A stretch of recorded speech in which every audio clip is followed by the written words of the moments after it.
Ask not what your country can do for you. Ask what you can do for your country. The United States and all of Western civilization has been profoundly shaped by the extraordinary achievements of the Greek people, stretching all the way back to ancient times, long time.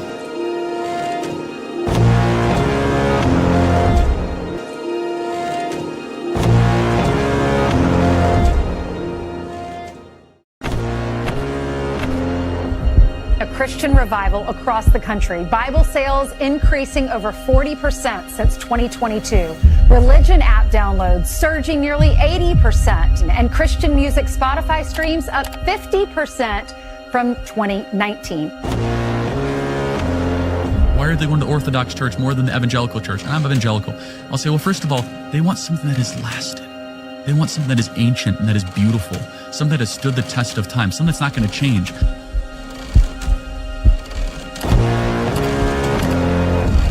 And so, my fellow Americans, ask not what your country can do for you.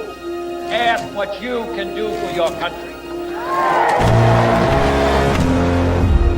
The United States and all of Western civilization has been profoundly shaped by the extraordinary achievements of the Greek people, stretching all the way back to ancient times, long time.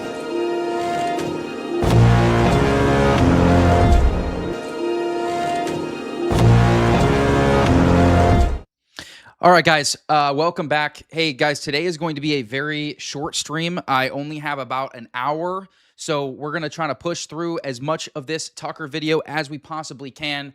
And I kind of started a little bit early as well. So we're going to get kind of cooking right away. Please like the live and push it out to the algorithm. I wasn't able to run my intro as long as normal, obviously, so let's get our viewership up here. But let's go ahead and get started on this because, like I said, I have a men's event at church I got to get to, and so we're gonna push through this. We're gonna push through this as far as we can get. It's an hour 38, so we're not gonna get through all of it. I have it at 1.5 speed, so we're gonna push through as much as we can. But thanks for tuning in. I wanted to give you guys a stream today because I don't think I can stream Saturday either. I have some big plans underway, guys, regarding a political campaign. So I can't give you guys too much information, but we got some big stuff going down this weekend. So all that said, let's go ahead and kick this off. The point of any system is protect the interests of the people it serves and governs. It's just the nature of it. So the problem is Tucker talks so fast anyway, we may have to go 1.25.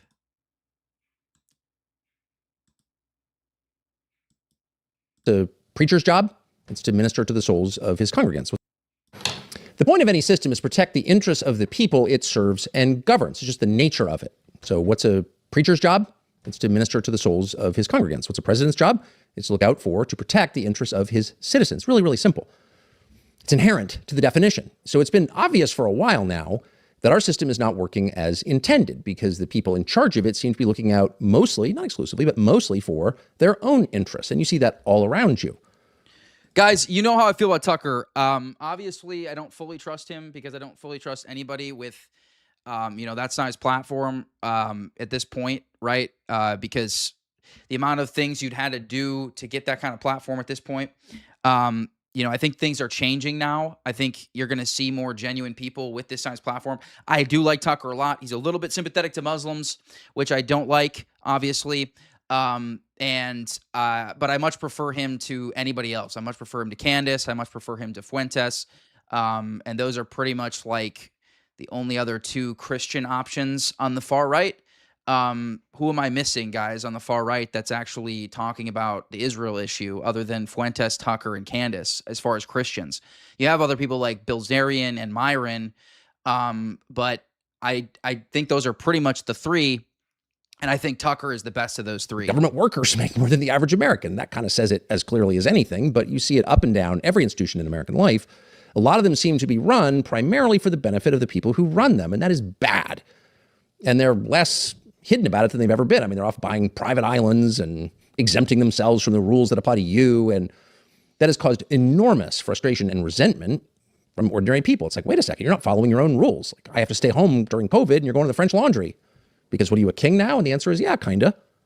So that's a very recognizable degradation of a system. It just gets more corrupt over time, and the people with power use it to benefit themselves and their families and their friends. And after a while, you call it the Epstein class because that's exactly what it is. It's a group of self-interested people acting on their own behalf against yours. Okay. And that's and this is something that the left and the right are united on, right? Is dethroning the Epstein class. And I actually think there's a lot of people on the left that don't understand that, like, that's happening on the right. Because I still see leftists, they're like, you guys are mad at immigrants, but you're not mad at the Epstein billionaires. It's like, yeah, we are, dude. What are you talking about? Like, I don't know what you guys still think this is like MAGA town or something. Is that what you still think about the right? Because they just don't understand that we are waking up to these things and that we are opposed to the Epstein class. Again, bad. But it can limp along for a long time because that's just the nature of systems. That's the Ottoman Empire went from conquering half the world to being kind of pathetic and just basically focused on the harem. And in the end, it dissolved. But something different has happened to our system, and it's obvious recently. So it's one thing to have a system run by people who are looking out for their own best interest and not yours. Again, we've had that. It's another to have a system that's totally incapable of responding to reality. That is basically paralyzed. And unfortunately, ominously, that's the system that we now have. And we know that because the two greatest threats, arguably, in all recorded history, and those would be nuclear war and AI, are looming right in front of us. And no one in our society in a position of authority seems capable of responding at all or even really acknowledging that this is happening. Yeah, so I am pretty black-pilled on the third-party stuff. People are talking about third-party in the comments. And yes, very true. CZC. People are talking about third party. The UK was successfully able to launch, a couple additional parties, right, to sort of break free from the uniparty. What's interesting about like studying Europe is the uniparty ends up being, it's actually like more than two. So when you start to add these parties, because I'm pretty sure that's what Reform UK was supposed to be, was like a third party, and then Reform became like the uniparty as well. I don't know. I may be retarded, guys. I don't know everything about UK politics. This is what I've heard. And now you have Restore Britain, right? Which you guys know I support. I support Restore. But you have potentially risk of the same thing. So parties can get infiltrated. Even if you break free from the two-party system, you still are going to have the potential of infiltration down the line, which is why in my opinion, the better route is to subvert and infiltrate the Republican Party and try to take it back. It's like rather than frozen, launching a third party. Staring at the trees that approach. Because like, look at that's basically what Fishback did, right? So Fishback is running as a Republican, right? But he's actually getting a lot of Democrat votes because of the Israel issue, because he's not a shill for Israel. And so there's a lot of people that are actually backing Fishback because he is anti-Israel, and that's like a single issue voter issue for them, right? By the way, Kai tweeted, had me dying. He said, "I'm a single issue voter deporting Sneeko." One of the funniest tweets I've seen, bro. I was rolling. The windshield at 70 miles an hour. It really does feel that way. And if you listen carefully, that is where we are. So we are moving toward, on this trajectory, if it holds, we are moving toward a nuclear exchange. Because you have two conflicts, one in the Middle East and one in the Near East, Eastern Europe, Ukraine and Iran, that are suddenly somehow merging. And what does that mean? It means a world war. And you have two sides with essentially inflexible positions. Not to get into the details, if you're following this, if you're one of the small percentage of Americans following this, you already know that there's no obvious resolution to either one of those conflicts anytime soon, and yet the stakes couldn't be higher. And of course, the key participants in both of those wars, now becoming one war, are nuclear armed, and they feel that this is, to use a very tired term, existential for them. And so unless, again, the angle of attack, the trajectory changes really soon, we are going to wind up inevitably. Those of you guys who weren't here for the beginning of the stream, I have to bounce really early today. I'm only going to be streaming for about an hour, so we're trying to push through this as quick as possible. Please like the live and subscribe if you're not subscribed to my channel, guys. With the use of weapons of mass destruction. And you have one participant, President of the United States, openly threatening that already on Truth Social, on the internet, for everyone to see. We're going to eliminate your civilization. Well, of course, you can't do that with tomahawks, but you can with nuclear weapons. So you have the President of the United States, whatever they tell you, openly threatening the use of nuclear weapons in a conflict that has no immediate or obvious resolution. So where's that going? Well, toward a nuclear strike. And what happens then, God knows. But if you can even live with that fact, if you can even say, or just acknowledge without words that, yeah, this could wind up with people unleashing nuclear weapons on civilian populations, you're already around the bend. You've already proven yourself. Oh, also, you guys, I know I've been shitting on Sean Kelly because of like kind of how low tier a lot of the content he pushes out is, but I might be going on as the main guy on Sean Kelly and doing immigration / like America is not a nation of immigrants, that type of content. So you can pray for me, pray for that all works out. And then I have another channel. There's a lot of big stuff coming. Tim Pool wants to host a in-person debate for me versus Hassan Shibli. Almost said Hassan Piker. Hassan Shibli, who is a Muslim scholar, and then potentially also debating a Zionist. So we got a lot of big in-person stuff coming up. So pray for me. Capable of leadership, because that's crazy. That's beyond reckless. It's literally suicidal and homicidal. And at very least, you're paralyzed. You cannot act in defense, not simply of your country or your civilization, but even of yourself.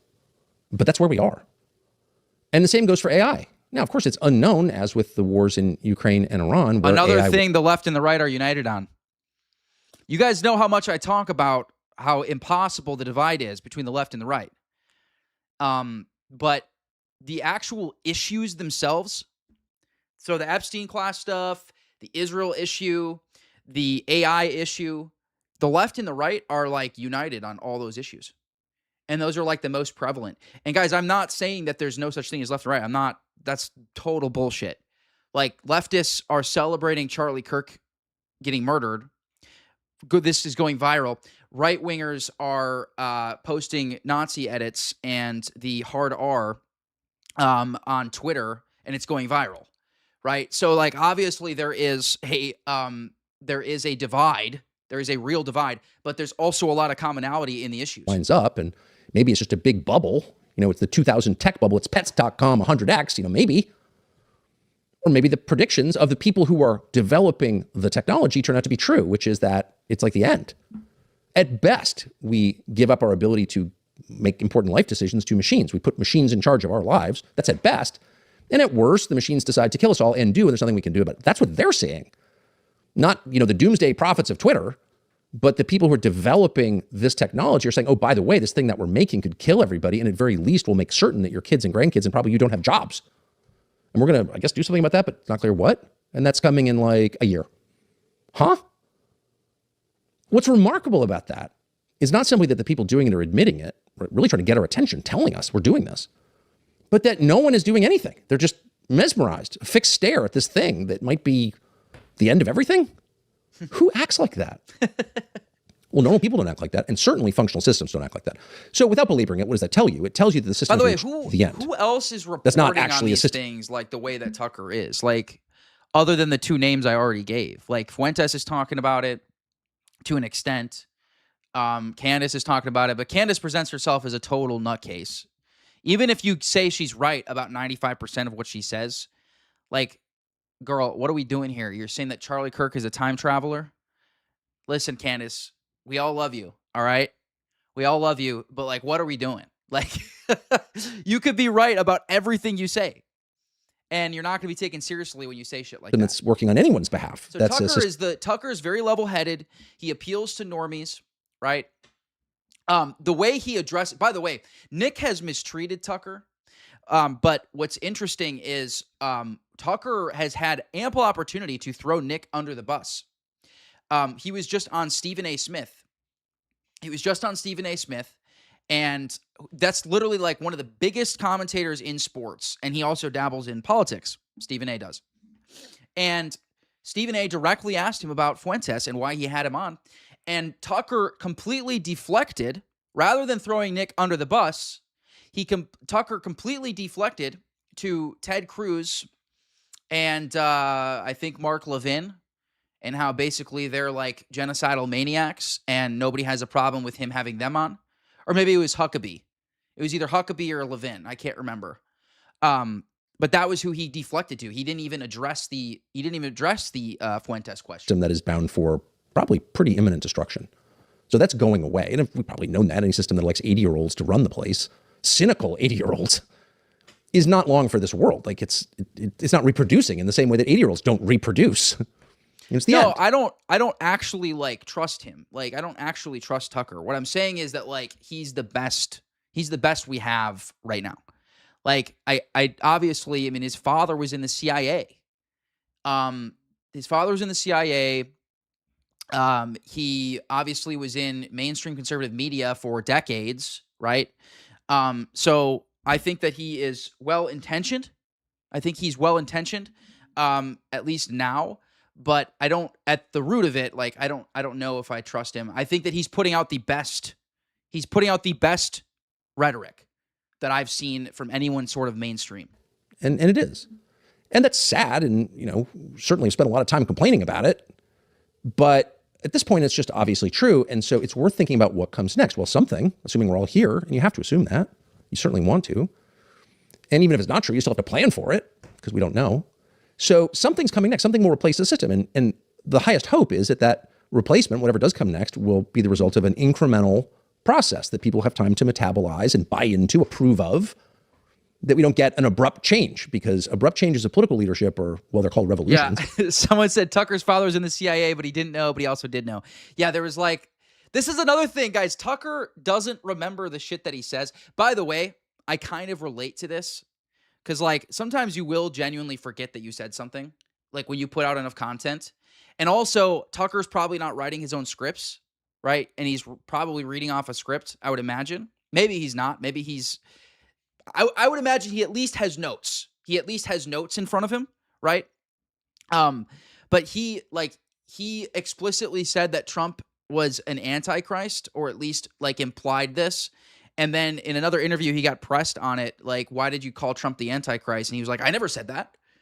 So I think he did the same thing with his father, being in the CIA. He was like, oh, I didn't know he was in the CIA. And then there's clips of him saying that his father was in the CIA. So I think I genuinely think that bro just forgets. Like, I genuinely think he just forgets some of the things that he says. And they're not typically an improvement over what they're replacing.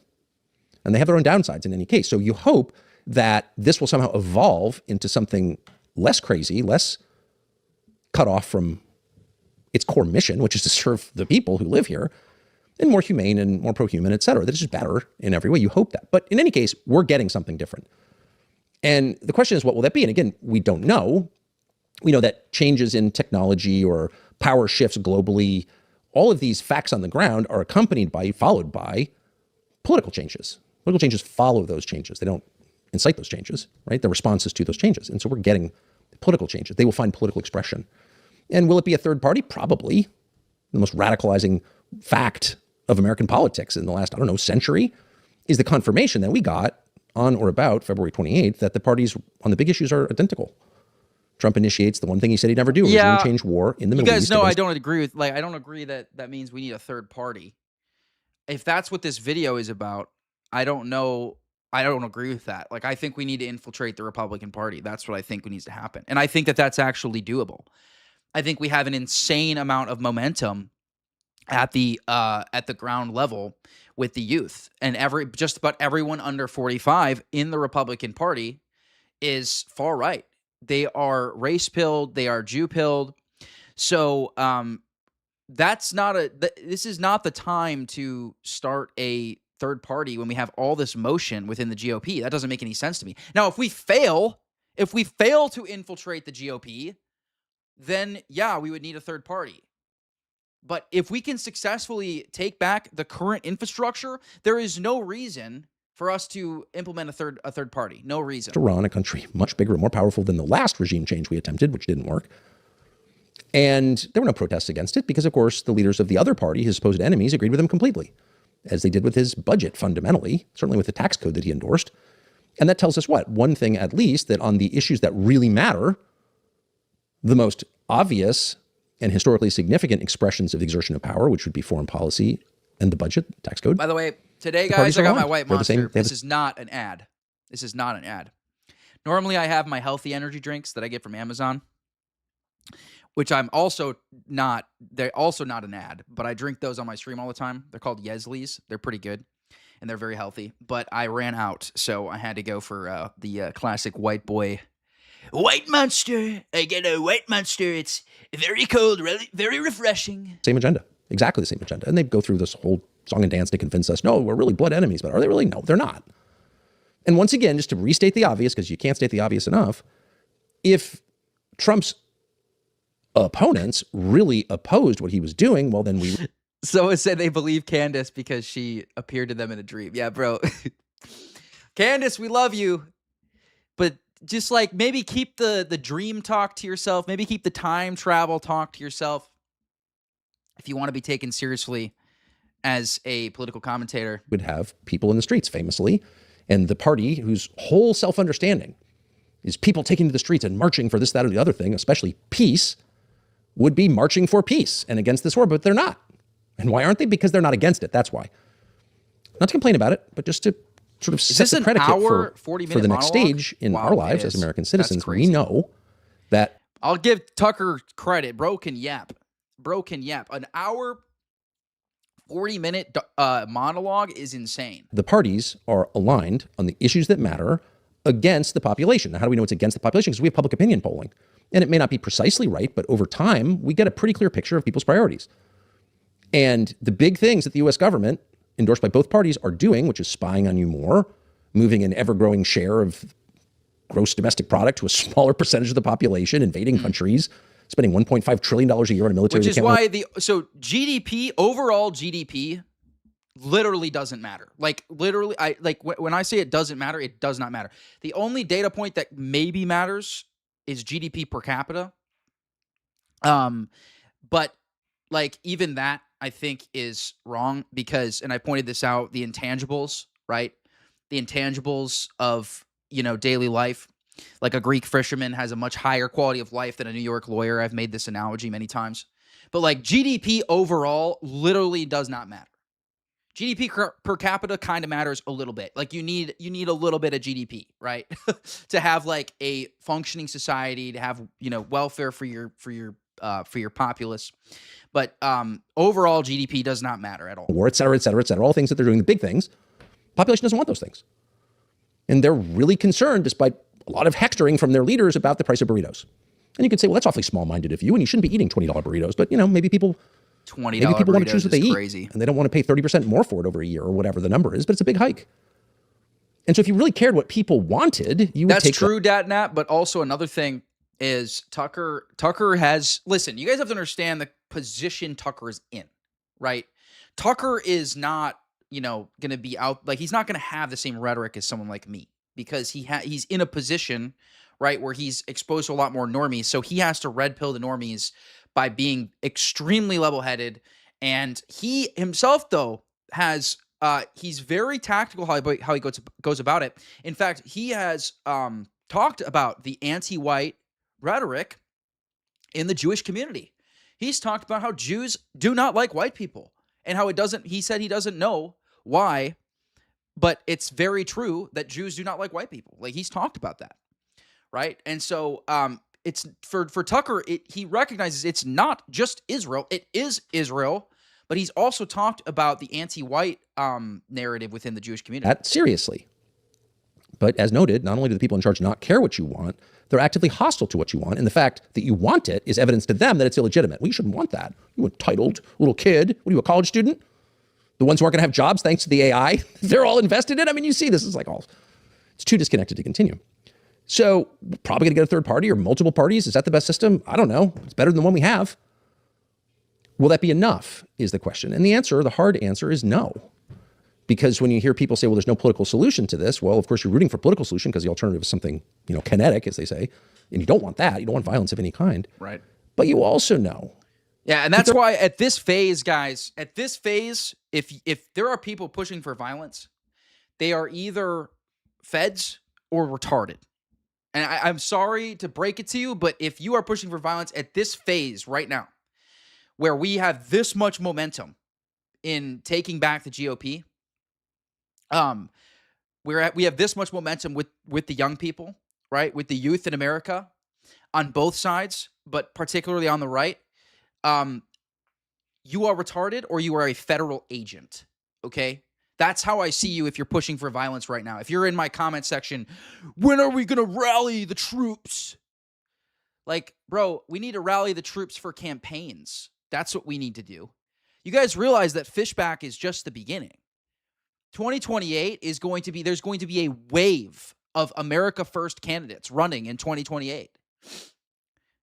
There's going to be a wave of them. This election cycle, we got a couple candidates that are pretty good. They're like solid, right? Like Mark Lynch running against Lindsey Graham is, you know, he's against like foreign aid to Israel, and, you know, he speaks against foreign influence. He doesn't take money from AIPAC. You know, way better than Lindsey Graham was, right? And someone said, I want to rally the troops for agape. So true. So true. Fishback, a little bit too sympathetic to Muslims sometimes, a little bit too sympathetic to gays. You know, there's issues with these guys, right? But these are transitionary candidates. And 2028, I think we're going to have our first round of actual right-wing America First candidates. And I think we'll get a couple of them into office, and then every subsequent election after that, we'll get more into office. And we will take back this country, and we will do it without firing one round. We do not need violence, not at this phase. No way. That is not necessary right now. And anyone calling for it is a federal agent. There are no political solutions to anything, really, in any system, because a society behaves consistent over time with the values and concerns of the people who live there. Which is to say, if you want to change human behavior, they're not going to win laws this against election. it doesn't Someone get said you. they're not going to win. They're not going to win this cycle. I think they were one election cycle too early. I believe that 2028, we will get a couple of candidates in, a couple of America First candidates in. And I think that Massey losing, as disheartening as it was, I think it awoke a large population of people into seeing just how much foreign influence there is in this country.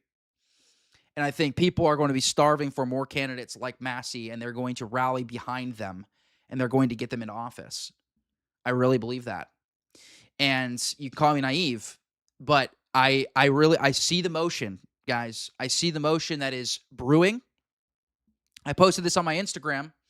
My priest was telling me about a quote. I think I might butcher it. It was something like, an old wind is beginning to blow again. And it was about the cultural revolution, right, that's occurring in our world today. And so all this to say, guys, I am white-pilled. And I truly believe that we can take back this country. I truly believe we can take back this country. And I'll be damned if I don't at least try, right? And that's all I ask from my followers. We are going to do absolutely everything we can to take back this country. We are going to fight till our dying breath, because this is our homeland. I had to call out a dear brother, and he agreed with me, another content creator on social media, who was saying, like he was joking about, telling his wife, we're going to move to Eastern Europe or whatever. And I said, hell no. You fight for your homeland.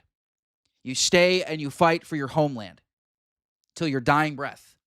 And that's what we're going to do. That's what I'm going to do. I'm never leaving. I'm never quitting. They're going to have to kill me. That's the only time I'm quitting, is when they kill me. So all this to say, guys, that is how you should feel about your homeland. That is how you should feel about your homeland. What gets you there is convincing people it's the right thing to do. Obviously, there's no law against screaming the F word at your toddler in Walmart, probably, or certainly in the parking lot. Can't be arrested for that. There's no statute that says you can't use vulgar language with your kids, but who does that? Well, very few people. Because if you try that, give the finger to an old lady in a crosswalk, probably not illegal. No one does that. Why? Because if you try it, obviously people are like, what are you doing? That's disgusting. And so you don't. So in other words, if you want to change a society, yeah, you definitely need more options on the ballot. You definitely need leaders who want to serve the citizens of the country because they care about the citizens of the country. And of course, service follows caring. If you love someone, you want to serve that person, obviously. But more than anything, you need a population that has clear goals, that knows what the program should be, don't give the finger to old ladies in a crosswalk. Just don't do that. We all agree. You need a consensus on what we're doing here. Like, what is the whole point of this? That's what you need to start. And it turns out if you have that consensus, a lot of problems get solved over time. Not immediately. Some problems are, if not intractable, very complex. But if you get the fundamentals right, they tend to get better over time. And if you don't, they inexorably get worse. That we know. And so any effort to fix America's systemic problems with technocratic solutions is by definition doomed to fail because it doesn't address how you got here in the first place. So how did we wind up with $1 trillion in debt? Trillions and trillions, unpayable debt. Well, because we kept electing people who added to it, including the current occupant of the White House. Now, why did we do that? Well, because we have a pretty distorted understanding about what debt is and what it does to people and nations. We're not setting the right goals. We don't think that's important to avoid debt. And if we did, we probably wouldn't, over many decades, have accrued a debt that is unpayable and, in fact, controlling us. Mm-hmm. So all of this goes back to one of the things. Yeah, and guys, remember when the national debt was like politicians used to talk about the national debt a lot. Like this used to be like a hot topic that like, especially Republicans would talk about, right? Reducing the national debt. I really haven't seen that rhetoric in a long time. And the interest on our debt at this point is fast approaching like our highest bill as a nation. Our highest bill as a nation is quickly becoming the interest on our national debt, right? So that's an issue that almost nobody talks about anymore. They used to talk about it all the time. And so that's just Tucker just has such a level-headed approach on these things, guys. Like he really talks about the issues. Like this is why I like him. Like he brings up things that I never even thought about. Right? He gave a perspective on FDR in one of his episodes, right? And FDR basically resurrecting the national parks, right? And using almost like socialist policies to do it, but because guys, FDR gets accused of being a socialist. By the way, obviously FDR fell off, come the wartime. But his actual presidency before that was not bad. It was really not bad. And the socialist policies he was implementing were very effective in increasing the welfare of the American people. And that's how socialist policies are supposed to work, not Marxist socialism. All I mean by socialism, right, is incentivizing things that are good for society, right? I've made the example all the time of like encouraging families, right? Encouraging children in wedlock. We should reward couples for having children in wedlock. You should get a grant or a tax write-off for that. Significant tax write-off, more than what you get right now, right? You should be significantly rewarded for that. Why? Because we know from the data that children who are raised in a family, a two-parent home with a father and a mother, they are much more prosperous in their life. They commit less crime, right? They are upstanding citizens in society. So, of course, we should implement a socialist policy, quote unquote, that encourages them to have children in wedlock. Of course we should. Things that nobody in politics ever admits out loud, but is just true, which is the most important thing you can do if you want to change a world, a region, a civilization, a nation, a neighborhood, a person. The most important thing you can do is tell the truth out loud, always. The words are the most important thing. They're not the whole solution, but they're the beginning of the change. Tell the truth out loud. Say what is true. And there are a lot of ways to prove this, but the only meaningful relics we have of any former civilization are the ideas that they promoted, the words they said. And to the extent those have survived, they have affected and influenced subsequent generations. The most important legacy of the Roman Empire. Yeah, I'm not like defending everything FDR did. I'm just like saying that there were good policies that he implemented that really did save the American public. It's not as aqueducts, some of which still stand because they were awesome architects and great builders, and they used stone, not reinforced concrete, and that's all impressive. But the most enduring legacy of Rome, of course, is Christianity, which with Constantine was a state religion, and it's still the world's biggest religion. So it's the words that matter. Above all, and that's why tyrants famously, and all governments actually, try to constrain what you can say. That's the first thing they do before they try to disarm you, is they try to tell you what you can say. And so we thought it'd be useful just to set down the goals of whatever comes next. And it'll find all kinds of expressions. And hopefully it's better than what we have, but we know it'll be different from what we have because what we have literally doesn't work. It can't protect itself from the greatest threats in human history. So here are the 10 things that when all is said and done, America should be, and probably has been in the past. I should have started with this. If I had known that he was going to get to 10 things, I would have started with it. But certainly should be. As I said earlier, guys, I got to run early today, so I'm only going to be able to go for about an hour, maybe a little bit longer. These right. If you could buy in on these, and it shouldn't be hard because almost everybody agrees with these, then you can actually have hope that the system will be more responsive. It certainly won't be suicidal. That the country itself will be vibrant and alive and not dying. It won't be living off its cultural inheritance, which we still are, and it's getting a little lean. When the best things in your society, from the founding documents to the architecture, are all things made before your grandparents were born, it's a problem. In fact, it's the end. So what is rebirth? Well, rebirth begins with stating the things you want to be. What should America be? Child trafficking is one of those issues that nobody wants to talk about because it's just awful. There's a lot of news on the topic, but it's so documentaries that tackle subjects that actually matter. Visit angel.com/Carlson to sign up. And the very first thing... Guys, please like the live and subscribe. Please like the live and subscribe to my channel. As always, I'll go over all super chats at the end. Oh, thank you for the gift membership.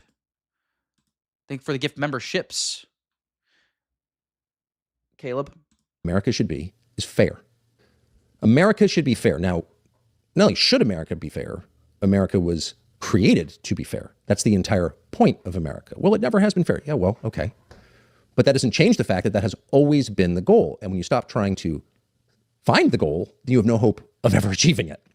And so this country needs, first and foremost... Oh, I didn't know that Jake did a full review. I know that he posted stuff on Instagram. I should go check out. Dang, I wish he would have linked my YouTube channel if he did that. If that's the case, because he's got a pretty big YouTube channel. Yeah, I saw he posted stuff on Instagram of my interview with Brian Shapiro. A recommitment to fairness, which, to remind you, is your birthright. Fairness is promised you by God. And how do we know that? Because we know that God created every person. The founders knew that, whether they were Orthodox Christians or not. Not one of them doubted that the point of this project was to guarantee the inherent fairness, which derives from the inherent equality of all peoples because they share a common origin, which is God. What does that mean? It means that you have a right to be treated according to immutable, objective principles and standards. Standards that don't change depending upon who's being judged by them. That's the key to everything. That's the key, of course, to our justice system.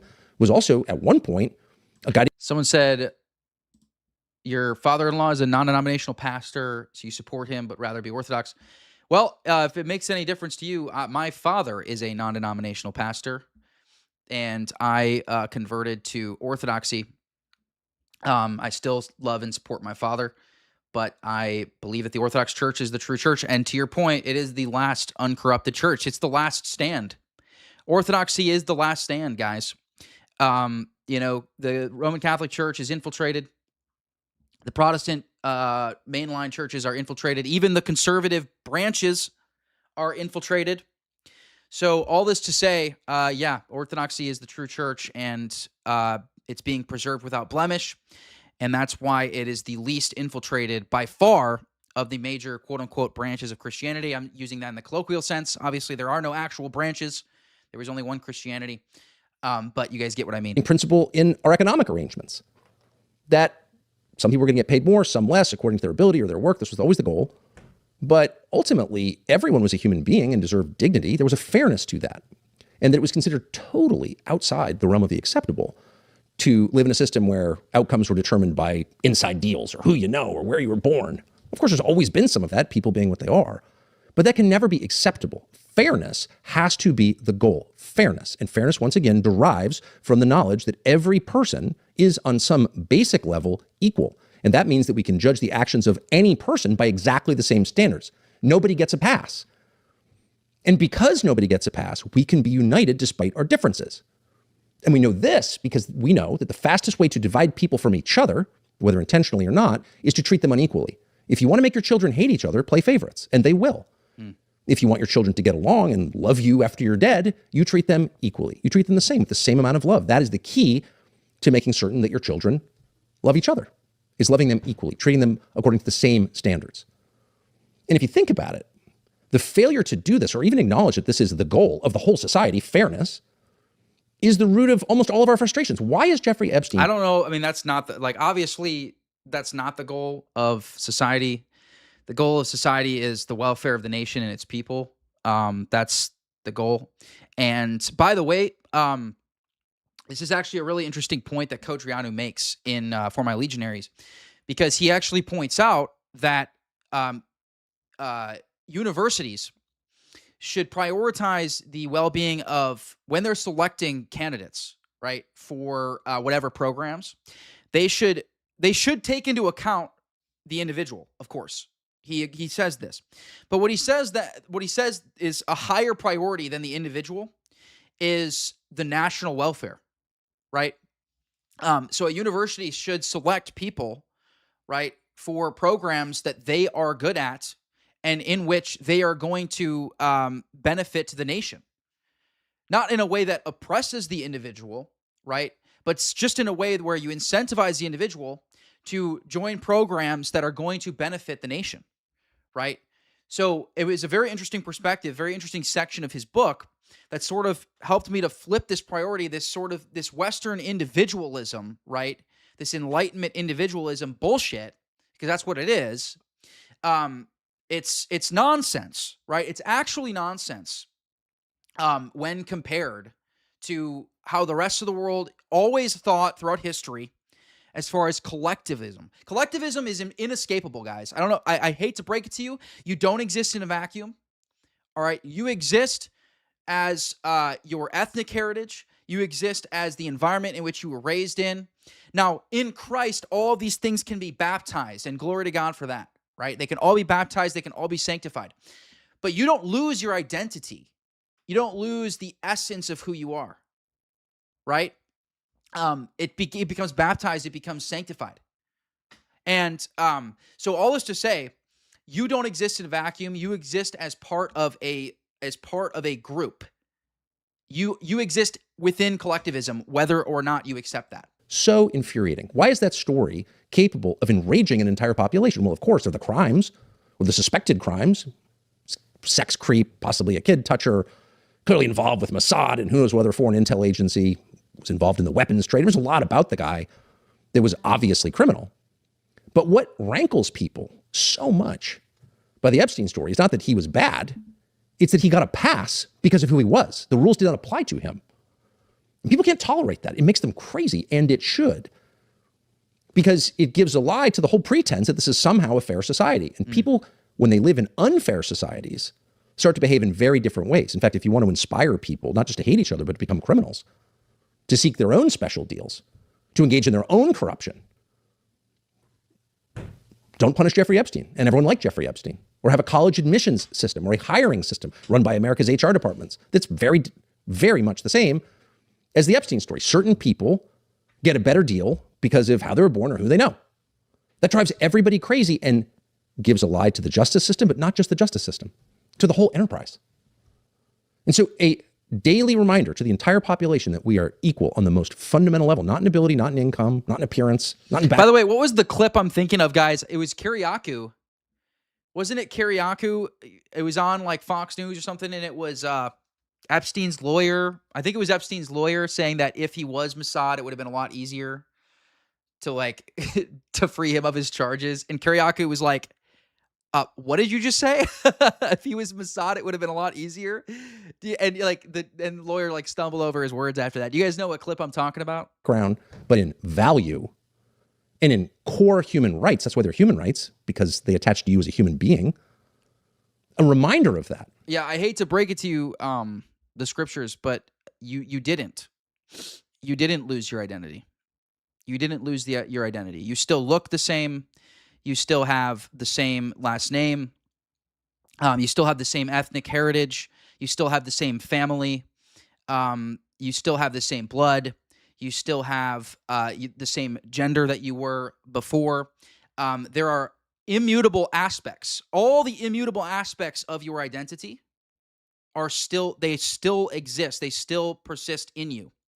So I know I get what you're saying. You are a new creation in Christ. What that means is who you are has been baptized. It has been reborn. It has been reborn.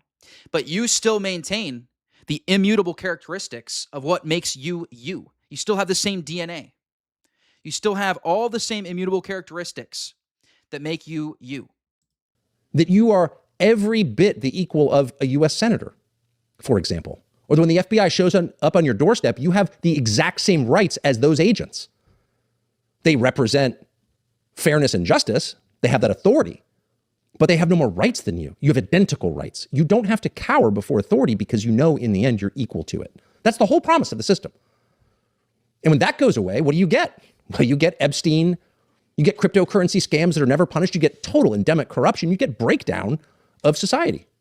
And that's what we're watching. Yep. So restoring that, it's not enough to pass laws against corruption. Okay, how do those work?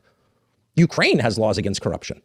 You have to have a consensus that no person gets special rights, ever. And that would include the President of the United States, down to, by the way, Jeffrey Epstein. Fairness. That's the inheritance of America from the Anglo world. That's what makes the West different from the East. That's why the East is solidly hierarchical, and there's no hope that a poor person could ever get the same treatment or justice as a rich person, but in the West there has been. And that's why people moved here. I know you think they don't. I know you think they don't, the scriptures, but they do. They do make up. They are immutable characteristics of what make you you. They're immutable characteristics of what make you you. Everyone who knew you before you were a Christian, they know you now because of who you are. They know you. They still know you now because you are the same person. You are, in essence, the same person. You've been baptized. You've been sanctified. You've been reborn into a new creation.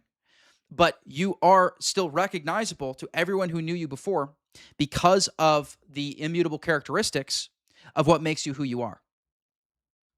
Restore that first, fairness.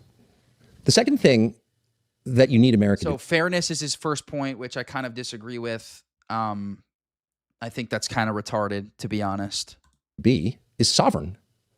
What does sovereign mean? Sovereign means free from outside influence, the right to make decisions on your nation's behalf or your own behalf without being told what to do. Sovereignty is a synonym for freedom. The opposite. Okay, but you're presupposing, the scriptures, you're presupposing that your friends still know you. You're presupposing that they have somebody to compare it to. So they're comparing your previous self to your current self because you were a new creation, but they're able to identify that you are the same person. You're actually presupposing the inherent aspects of your identity to make your very point. Of sovereignty is slavery, where you have no choice. So when your nation is not sovereign, of course, it leads to things like the Iran war, which you do under bribery or threat or both by Israel, which is exactly what happened. And everybody knows that. Yeah, so you're not sovereign there. As admitted by Marco Rubio. Remember, we saw that in my stream last week on the Jubilee episode, right? Where that got fact-checked. Remember, Marco Rubio did admit that. And then also, it's in the State Department's actual formal document, which I showed you guys, right? I showed you guys the State Department's document that says that Israel was the reason why we got in the war. But more than that, people lose confidence in their own country. What is my country worth if we can't even make our own decisions? Of course, it gives a lie to the idea your father saying, who is this guy? Your father was still able to know this was his son. He was still able to, yes, he recognized that you were his son. You were the same son that he raised, right? Who has now gained all of these new characteristics, who's been baptized and reborn, but is still, actually, this is a great example. Did you cease to be your father's son? Did you cease to be your father's son when you were reborn? Answer that question.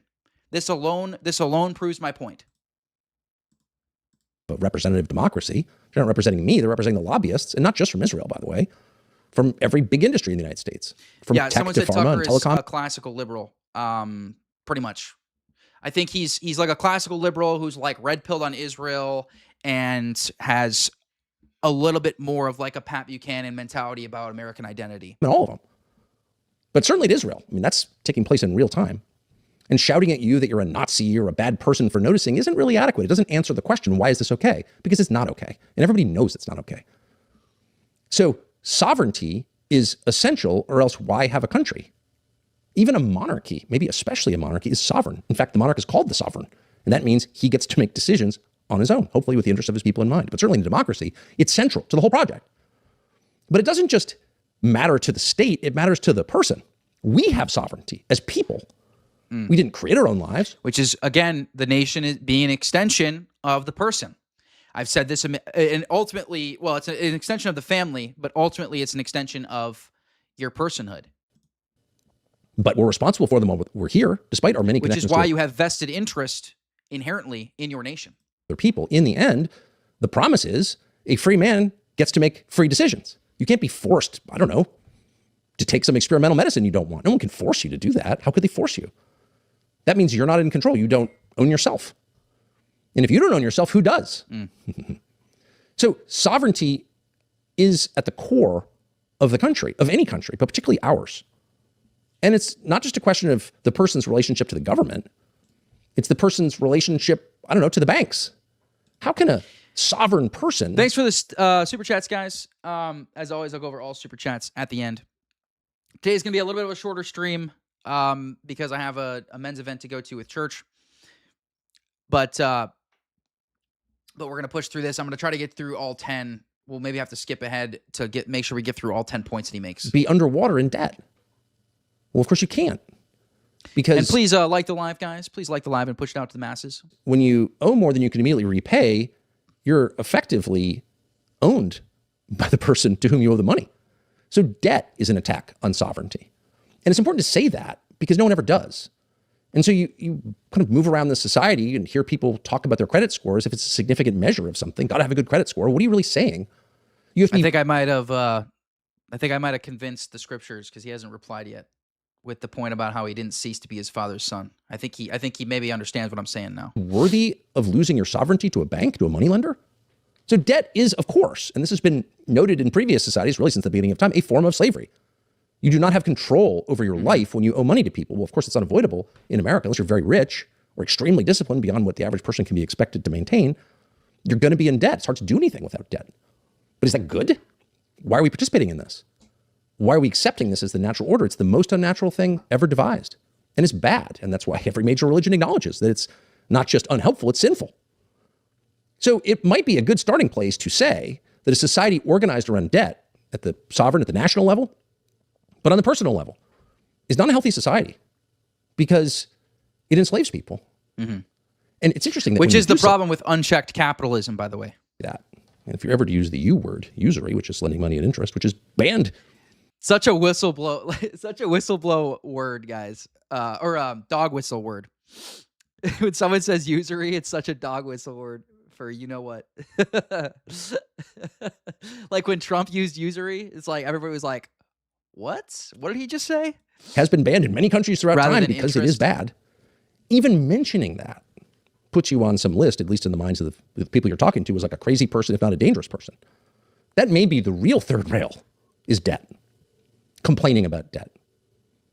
Noting that productive means that you make I want to make sure we get through all the points. So I'm going to let him give the essence of his argument on the point, and then we'll skip to the next point. It's worth having, from which you derive joy, that improve the lives of other people, or that just are inherently beautiful.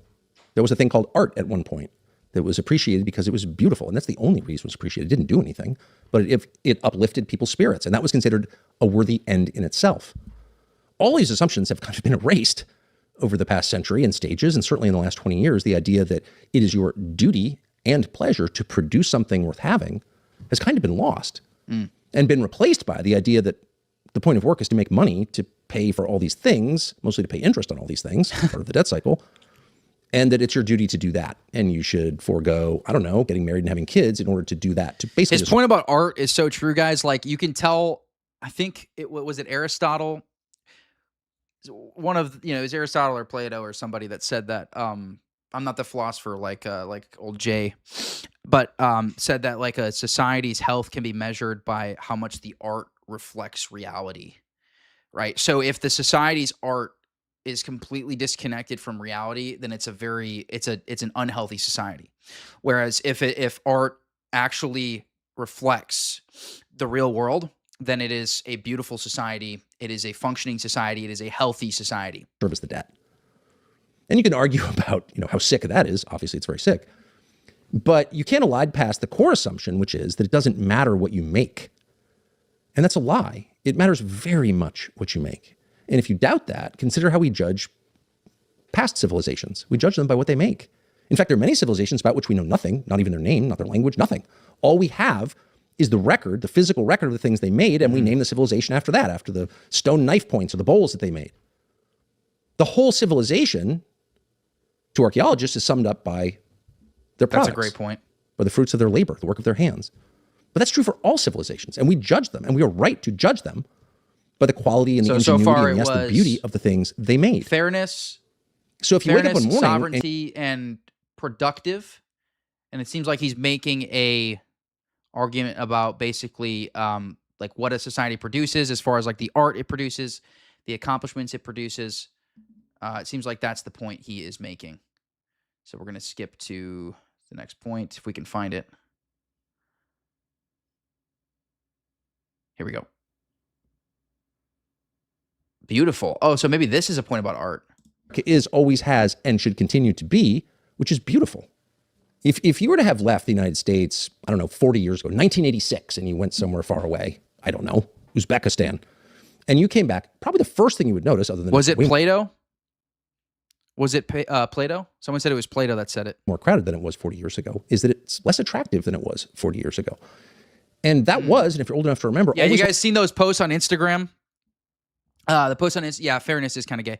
You guys seen those posts on Instagram that are like, it shows the aesthetic difference? Like even like drinking fountains used to be aesthetically pleasing, guys. Like we talk about buildings, like freaking drinking fountains used to be aesthetically pleasing. Like now they're like dystopian. Everything is dystopian. And if you go to like San Francisco or Chicago or like any big city, bro, it's so depressing. It is so depressing. All the houses are the same. Everything looks the same. Everything looks like completely modernized, and there's just no character behind the architecture and the infrastructure. It actually is draining on your soul. One of the great appeals of this country, whatever the political system or whoever was running it at the time, almost kind of didn't matter because America was fundamentally a beautiful place with handsome people, attractive people, by the way. This is also something I noticed when I was in Greece.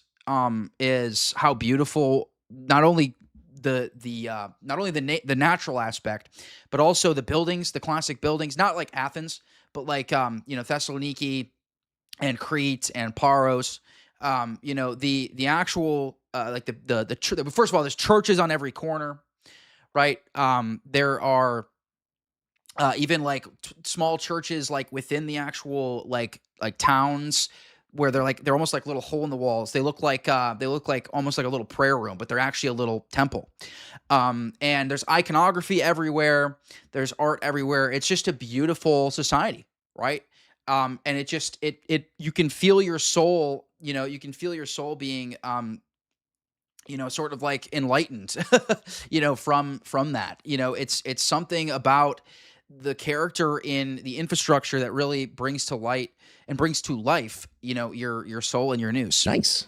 Little towns, pretty little buildings, pitched roofs.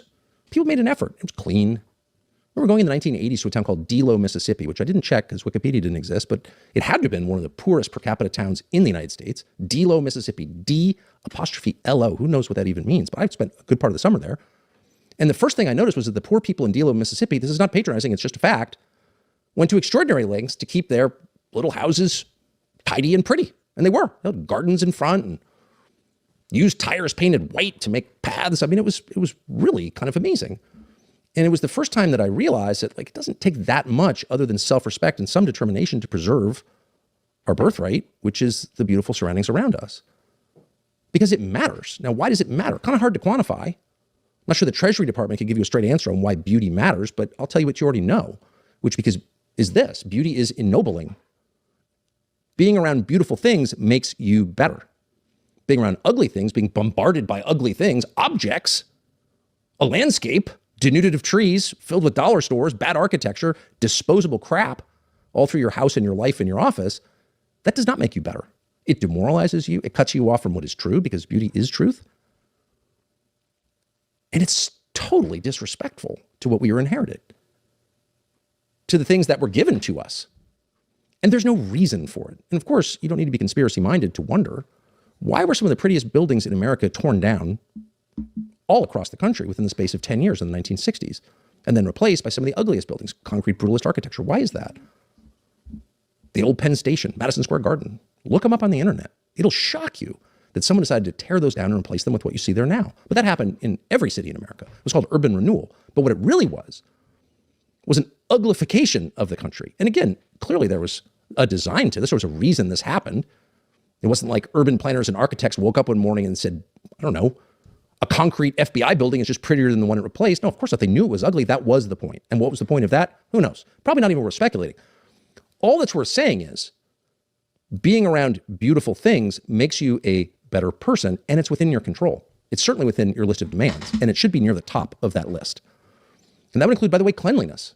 There's something about calls for cleanliness that set certain people This is true, on edge. and I noticed this when I was in Tokyo, guys. Tokyo was like spotless. There was no trash anywhere. There were no homeless anywhere. The streets were perfect. There were no potholes. It was just beautiful. And like I've talked up Japan many times, but Japan is a remarkable society. Oh, this is a big one. Honesty. To be is honest. Honest. Lying, which is part of the human condition, of course we all lie, hopefully less than we want, but lying is bad. And it's always bad. It's one of those universal principles referenced earlier that never changes. It is always bad to lie. You may have excuses for it, and they may be valid or sound valid, but it's never a good thing. And you can never tolerate it, at least officially. We always have to say it is wrong to lie. And that has to be expressed, by the way, in the legal code. So if it's a crime to lie to the government, which it is, you can't lie to a federal agent. Lots of people have gone to jail for it, Martha Stewart famously. Then it has to be a crime for the federal government to lie to you. But is it a crime for the federal government to lie to you? No, in fact, it's encouraged. Every sting operation, every elaborate Andrew FBI Jackson scheme was is the based GOAT on president. lying. Is it a safe country? Do you feel safe? Is there less fraud? Of course not. It doesn't work. It hasn't worked. But it's the law. The law reflects the truth as of right now, which is it's totally fine. Just FYI, guys, today's stream is going to be pretty short. I have to get off as soon as we finish. I have to hop off and head to a men's event with church.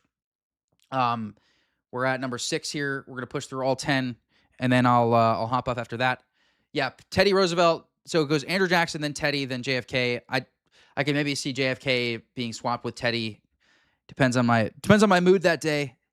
Teddy was more of a badass, but JFK was kind of more of a based president. Andrew Jackson was both more based and more badass than both. To lie to you, it's a crime for you to lie to your leaders. And that has to be fixed in order to get back to equilibrium because it's insane. And it sends exactly the wrong message, which is it's their country, not yours. Well, of course, it's all of ours. Lying is bad. And unless you continue to say that, in fact, it's an unacceptable disqualifying sin in a leader. If you found out your spouse was lying to you, where were you last week? I was on a business trip, but actually you're in Barbados. That will significantly affect your relationship. But for some reason, when our leaders tell obvious lies, I actually remember very clearly. So Christopher Hitchens, you guys remember Christopher Hitchens? He was like a prominent atheist back in the day, and he did like a reaction stream to like Dennis Prager talking about the 10 Commandments and how crucial the 10 Commandments are to like a functioning society. And like Hitchens basically said like all of them are trash except for bearing false witness. He said like bearing false witness is literally like that is the linchpin of how a society stands or falls. That's basically what Christopher Hitchens agreed to as an atheist. So the honesty aspect, guys, is absolutely crucial to a prosperous society. Well, he yaps about this one for a long time. What in the world? Did I miss? This was number 6. Hang on.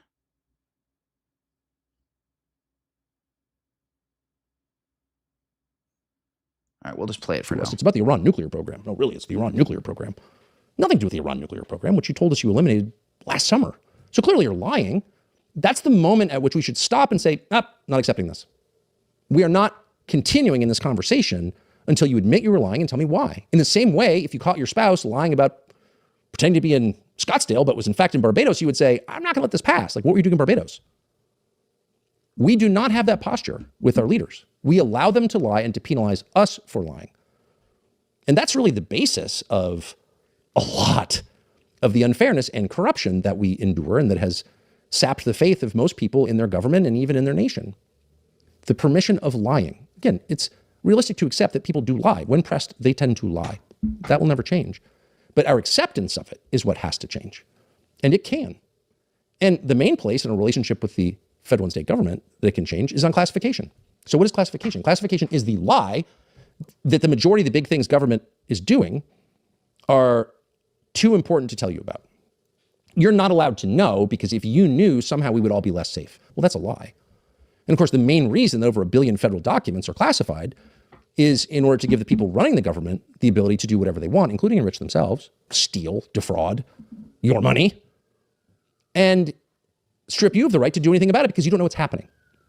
So this is noted by all normal people at all times. Evil thrives in darkness, and sunlight famously is what? The best disinfectant. But there's no effort to disinfect our rulers. And instead, they have constructed a, not overstatement to say, a Byzantine system of classification rules with one goal in mind. Not to keep us safe, or to end the Iranian nuclear program, or to fight Hamas, but to allow them to behave with shameless corruption under double standards, you should always do, mindful of the past, which is to say, For example, the products that give any head of household peace of mind knowing let's see if this is the bad next happened, one. you could take care of the people you're responsible I don't know why I'm having for. So such a hard continue to time pray finding the for an end to war and violence, but 7, also I at the think same we're time on. make sure that your family is ready. Stock up on the products that we trust at lastcountrysupply.com/Tucker. now, if you were to put children at the center of your thinking, which is to say the future at the center of your thinking about the present, which you should always do, mindful of the past, aware of the present, but thinking about the future, which is to say consequences, one of the first things you'd want to do is teach your children something of use in order to participate meaningfully in the future, in order to help them. And what would you want to do to your kids? Educate them? Obviously not. You'd want to make them wise. I don't know what number 7 was. I don't know what number 7 was, guys. Because wasn't 6 honest? I don't know. So wisdom is the goal. Living in a wise country is the goal. Now, how is it different from education? Well, education is what we have. Education is a credentialing system whereby some tax-exempt institution issues 1% of what the government does and has done for the last 100 years that's still classified. End it. You could end it tomorrow. Sorry. But living in a wise country is the goal. Now, how is it different from education? Well, education is what we have. Education is a credentialing system whereby some tax-exempt institution issues you a document showing that you have been, quote, educated. And lost in that process is any real check on whether you have an education, whether you know anything or understand anything of great value. And increasingly, with some exceptions, but increasingly, it is obvious to everybody that that system is completely broken. It turns out people without skills, without an understanding of how things work, and without the ability to make sensible decisions, otherwise known as wisdom. It just doesn't work. Now, this would be considered an emergency in a normal society, because of course the only way this continues is if you teach the next generation, pardon the banalities here, but it's too seldom said now, how things work. And not just how systems work, though that is very important, to teach kids a sense of physical reality. How do we get energy? What is energy? Where does it come from? You turn on the lights. What's the process that makes the bulb go on? How do you start a fire? How do you make food? Where does water come from? Nobody is taught any of these things. And instead they're outsourced to the specialty class, really a caste at this point, a mixture of working class white and Central American. Wait, someone said that he makes a comment about Ben Shapiro's parent arguing beauty doesn't matter. Oh my gosh, Lord have mercy. Lord have mercy. Contractors who answer all those questions for you in English or otherwise. But the effect is that for most middle class and above Americans, there's no sense of how anything actually works. And that has implications over time because, like, if we're going to expand the size of the power grid, like, who's going to do that? Who understands electricity? People go to trade schools? Well, it's not enough. People need to understand the things around them, the physical reality that doesn't take place on a screen, but is rooted in unchanging fact, like the need for water, food, and electricity. So there's that. But the main thing you have to teach the next generation to understand are the things that don't change. And you know this because any attempt to follow some tech fad has proven hilariously and disastrously a failure. So there was a push 15 years ago when the tablet came out, the iPad, to get every kid has to have an iPad to learn on the iPad. And of course, the results came in within the decade and they were totally predictable that kids who spent too much on iPads are actually way dumber and less informed than those who read books. But none of the educrats who pushed that and demanded money to do it ever apologized or even acknowledged that it was wrong. Just like every educational fad, new math. I mean, this goes back 60 years. We're going to do it a totally different revolutionary way, and your kids without really working hard are going to learn a ton. And of course, every successive generation has become more and more ignorant, and the internet has accelerated that. So what's the antidote to that? How do you fix that? And if they're your kids, it really matters.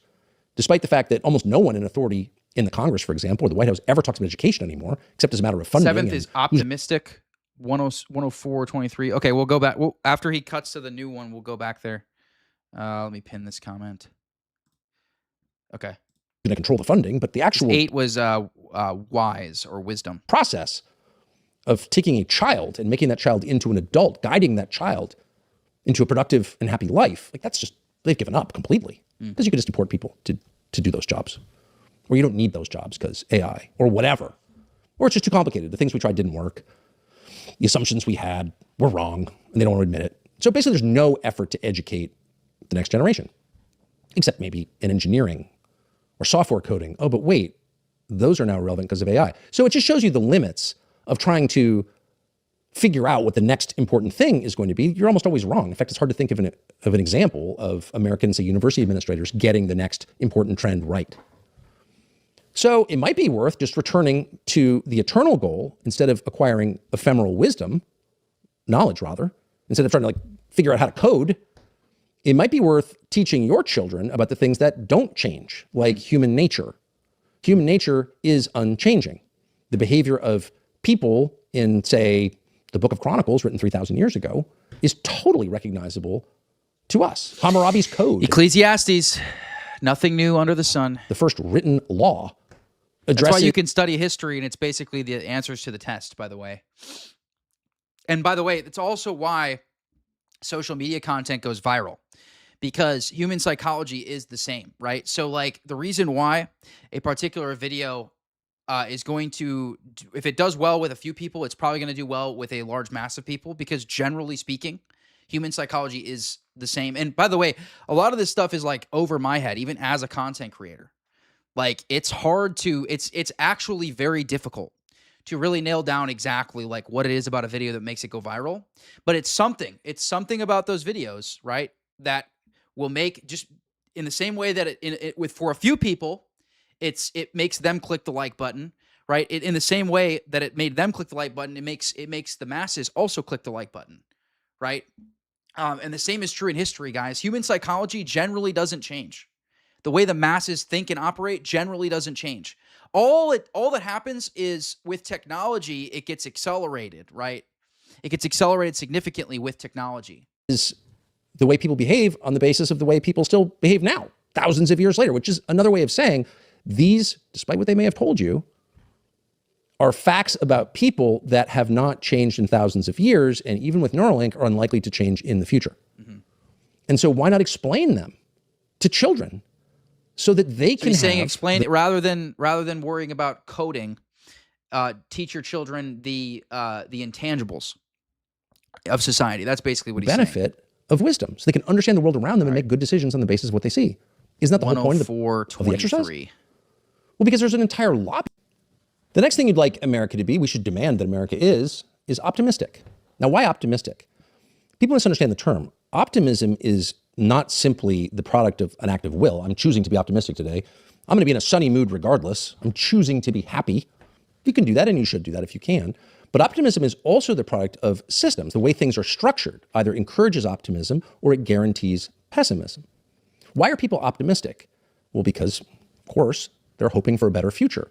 But why are they thinking about the future at all? Now, put them in stark contrast to our leaders who, given their ages, don't have much of a future, chronologically. People are thinking about the future, making plans for the future, expecting something better in the future, protecting against the possibility of something worse in the future, but they are living ahead of themselves. They're thinking about a time when they won't be here. Why are they doing that? Because they have children. It's really simple, because they have children. Countries that place value on children, and not just little kids running around playing. Remember what I was just talking about? About incentivizing children in wedlock. But generations that think in terms of what might exist. My stuff should be on Logo Cinema. Thanks for this super chats, guys. I'll go over all super chats in a bit here. I'm going to be wrapping up shortly. Just after I'm gone, that are rooted in some sort of historical continuity. I came from here, my descendants will be here. People who think in those terms are by definition optimistic. But the first thing you notice about the people who run our country, and increasingly some of the people in positions of authority throughout the country, and positions of economic authority for sure, is that they have no time horizon. It's about the next quarter. They're day traders, basically.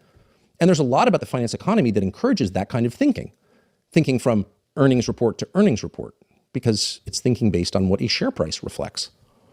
It's not to say that's insignificant. It is significant to some extent, but it's not the basis upon which you build a society, because it's too limited. It's too here and now. If enough people in positions of authority start to think like that, what do you get? Well, you get what you have now. You have looting, where people actually don't believe that any of this will exist tomorrow. And so they get a New Zealand passport and they try to grab as much as they can while they can. And that's literally happening right now. Unfortunately, the real promise of cryptocurrency has been hijacked to some extent by people just like that. It's a pump and dump scheme, of course. Talk it up, take the cash and run. So you only behave like that, not simply because you're a bad person, but because your time horizon is so short. It doesn't matter what happens tomorrow. You wouldn't flirt with nuclear war if you weren't 80. Would a 40-year-old with 4 kids? You guys saw the clip? I posted about this on my Instagram.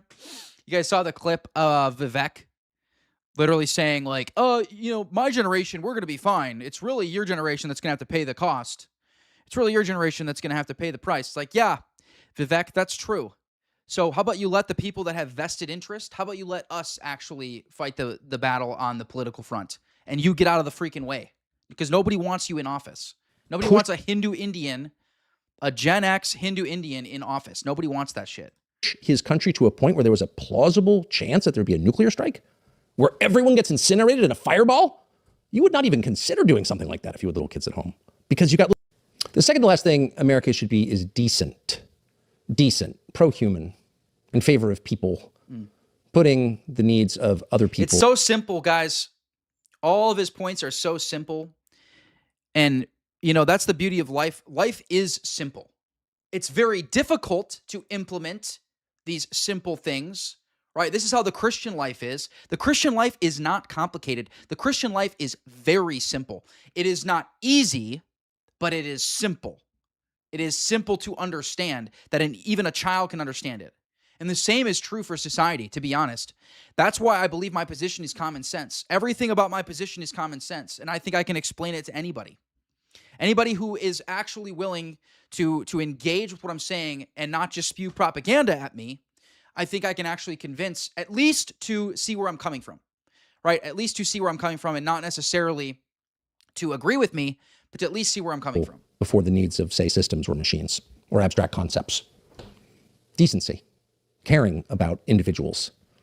That's always been obvious, that the United States was a decent country. There's no other country on earth where you can break down and ask directions and get them quicker from a larger group of eager to help strangers. There's no country that loves dogs more. There's no country that's sweeter in some ways than the United States.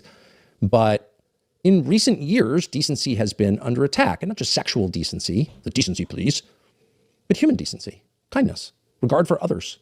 When you see your Secretary of War jumping around like a deranged, bloodthirsty monkey calling for the murder of innocents, and no one says anything about it, then you know we've taken a path that nobody can be proud of. And by the way, the idea that there is a Department of War is itself an assault on decency, because what is the point of war? It's to defend yourself. Only an indecent country wages wars if it doesn't have to. And the only reason ever to wage war, to kill people, is to defend yourself. That's why it was always called the Defense Department, at least for the past 80 years.